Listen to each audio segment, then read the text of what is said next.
Martin Scorsese's story begins in the crowded streets of New York City's Little Italy, a neighborhood filled with noise, danger, and the constant shadow of the mafia. Born in 1942 to a working-class Italian-American family, young Martin grew up surrounded by crime, religious traditions, and the struggles of immigrant life. From the start, life wasn't easy for him. As a child, he suffered from severe asthma, which meant he couldn't join in rough neighborhood games or play sports with other kids. Instead, he spent much of his childhood indoors. What could have been a limitation became an opening to something greater: film. His parents often took him to the movies, and the dark cinema became his refuge. He studied every shot, every cut, and every character, even before he knew he would one day become one of the most important directors in history. The streets outside his window were violent, filled with mob activity and clashes between gangs. But those same streets gave him the inspiration that would later fuel masterpieces like Mean Streets and Goodfellas. In those early years, Scorsese saw both the beauty and the brutality of life, and he stored them in his mind like a collection of images waiting for the right moment to be projected onto the big screen. At first, Martin thought his life would follow a different path. Because of his Catholic upbringing and the influence of his family, he considered becoming a priest. For a while, that seemed like the safest way to escape the violence of the streets. But his passion for movies was too strong to ignore. Eventually, he enrolled in New York University, where he studied film seriously. It was there that he realized filmmaking wasn't just entertainment. It could be art, a way to express emotions and explore the darkest corners of the human soul. His early student films already showed a unique style: fast editing, raw emotion, and an almost documentary-like look at real life. Professors and classmates noticed he had something special. His short film, The Big Shave, became a striking example of his voice. A simple story of a man shaving that turned into a shocking metaphor for America's violence in the Vietnam era. This was Scorsese's gift, taking everyday actions and showing the hidden meaning behind them. By the late 1960s, he was on the path to becoming a new kind of director, one who didn't shy away from messy reality, but instead embraced it. Hollywood was changing, moving away from polished, glamorous productions toward grittier, more personal stories. Scorsese was arriving at exactly the right time, and his raw talent was impossible to ignore. The real turning point in Scorsese's career came in the early 1970s, when he connected with two actors who would shape his work for decades: Harvey Keitel and Robert De Niro. With them, he made Mean Streets, 1973, a film that felt alive with the sounds, struggles, and violence of Little Italy. It wasn't just another gangster film. It was a personal story, reflecting Scorsese's own experiences and inner conflicts. Critics praised its honesty, and it quickly marked him as one of the leading voices of the new generation of directors. But Scorsese wasn't done yet.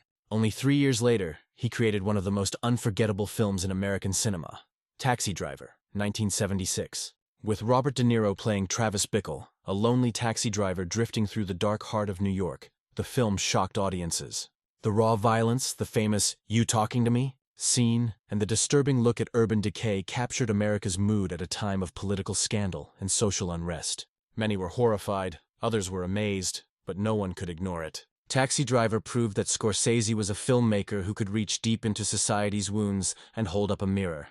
It also showed his talent for pushing actors to their limits. Jodie Foster, only 12 years old at the time, gave a haunting performance that made the film even more controversial. At Cannes, the film won the prestigious Palme d'Or, cementing Scorsese's reputation worldwide. He was no longer just a promising young director. He was a force in cinema, capable of changing the way people thought about movies. But even as Scorsese was rising in Hollywood, his personal life was collapsing. Success brought him fame, money, and connections, but it also introduced him to a dangerous lifestyle. The director became deeply involved in drugs, especially cocaine, and his health suffered terribly. During the late 1970s, he reached a breaking point. His addiction led to hospital stays, and at one point, doctors weren't sure if he would survive. In those moments, it was his friend Robert De Niro who stepped in, encouraging him to focus on filmmaking again as a way out of self-destruction. This turning point gave birth to another masterpiece, Raging Bull, 1980. The film, starring De Niro as boxer Jake LaMotta, was brutally intense and deeply personal.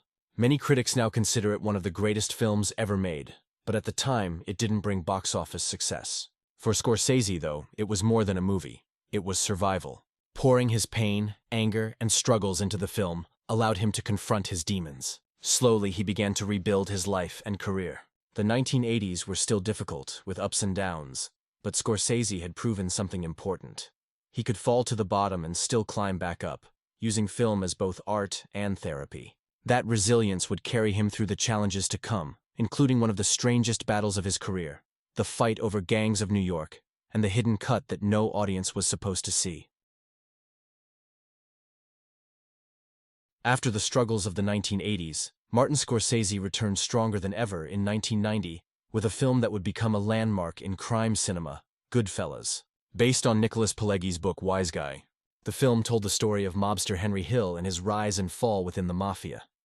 Scorsese used everything he had learned over the years: fast editing, a sharp soundtrack, unforgettable narration, to make the film pulse with energy. From the opening line, "As far back as I can remember, I always wanted to be a gangster," audiences were pulled into a world of power, greed, and betrayal. The film was stylish, but also brutally real, capturing both the glamour and the horror of organized crime. It introduced unforgettable scenes like the infamous "Funny How" exchange between Joe Pesci and Ray Liotta, which kept audiences on edge, never sure what would happen next. Goodfellas was not just entertainment. It became a cultural phenomenon, influencing a generation of filmmakers, and even shaping how television shows like The Sopranos would later portray the mob. Critics hailed it as one of the greatest gangster films ever made, and it earned Scorsese an Academy Award nomination for Best Director. Though he didn't win the Oscar that year, Goodfellas confirmed his position as a master storyteller, capable of blending art, entertainment, and raw reality in a way no one else could. For many fans, this was Scorsese at the height of his powers, capturing both the seduction and destruction of the criminal world he had watched so closely while growing up in Little Italy. Following the success of Goodfellas, Scorsese entered the mid-1990s with another ambitious crime epic, Casino, 1995.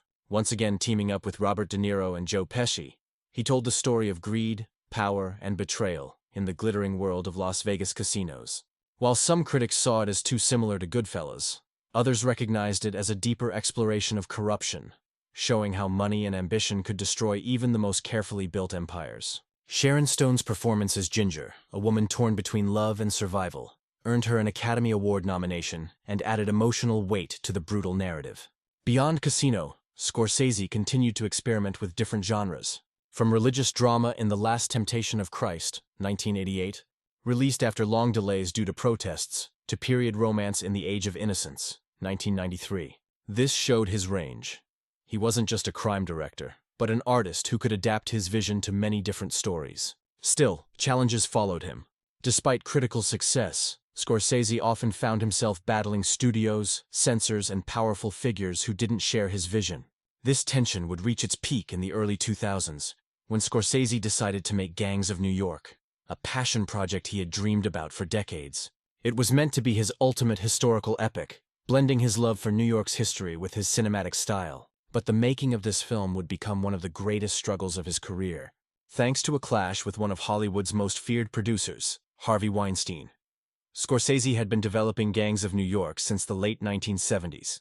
The film aimed to tell the violent, chaotic story of New York during the mid-19th century, when gangs ruled the streets and immigrants struggled to survive in a city filled with corruption and bloodshed.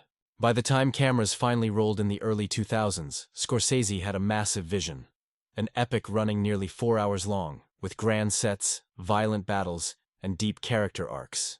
Leonardo DiCaprio starred as Amsterdam Vallon, seeking revenge against Bill the Butcher, played by Daniel Day-Lewis in one of the most powerful performances of his career. But there was a problem. The film's producer, Harvey Weinstein, was notorious for cutting films to his liking, often forcing directors to shorten their work to fit his idea of what audiences wanted. Scorsese's long version of Gangs of New York was reportedly full of historical detail and emotional depth, but Weinstein believed it was too slow and would not perform well at the box office. What followed was a brutal editing battle. Weinstein demanded cuts, removing entire subplots and reducing character development. The released version, while still visually stunning and critically praised, was missing large pieces of Scorsese's original vision. Fans and historians often describe it as an incomplete masterpiece. Over the years, rumors have circulated that Scorsese's longer cut still exists, locked away but never shown publicly. Weinstein himself even bragged at times about destroying Scorsese's version, claiming control over one of the greatest directors alive. For cinephiles, the lost Scorsese cut remains a painful mystery. What would the film have been if it had been released the way the director intended? While we may never know for certain, the story of this hidden cut shows just how much even legendary filmmakers must fight against the powers of Hollywood to protect their vision. Despite the disappointment surrounding Gangs of New York, Scorsese refused to let the conflict define his career. Instead, he moved forward, continuing to collaborate with Leonardo DiCaprio, who became his new muse after years of working closely with Robert De Niro. Together, they made The Aviator, 2004, a grand biography of aviation pioneer Howard Hughes, and The Departed, 2006, a sharp, violent crime thriller set in Boston. The Departed not only earned huge box office success, but also brought Scorsese the long-overdue recognition he deserved. After years of being nominated but losing, he finally won the Academy Award for Best Director. Fans and fellow filmmakers celebrated, many saying it should have happened decades earlier. From there, Scorsese continued exploring new themes and experimenting with technology. He directed the family-friendly adventure Hugo, 2011, which used 3D to celebrate the early magic of cinema, and he returned to crime with The Irishman, 2019, a reflective, slower gangster epic about aging, regret, and loyalty, again starring Robert De Niro, Al Pacino, and Joe Pesci. Even into his 80s, Scorsese remains restless, always searching for new stories to tell. His work proves that cinema is not just about entertainment. It's about understanding life, history, and human nature. The story of the hidden Gangs of New York cut is more than just a tale of one lost film.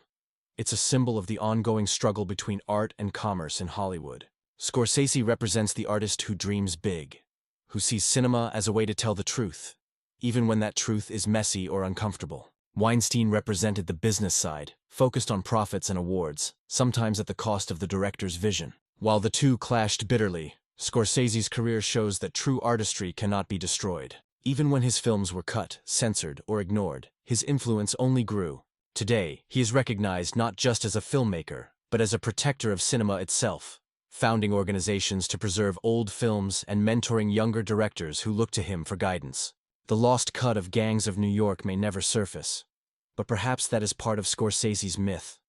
The idea that there is always more, always a deeper story behind what we see on the screen.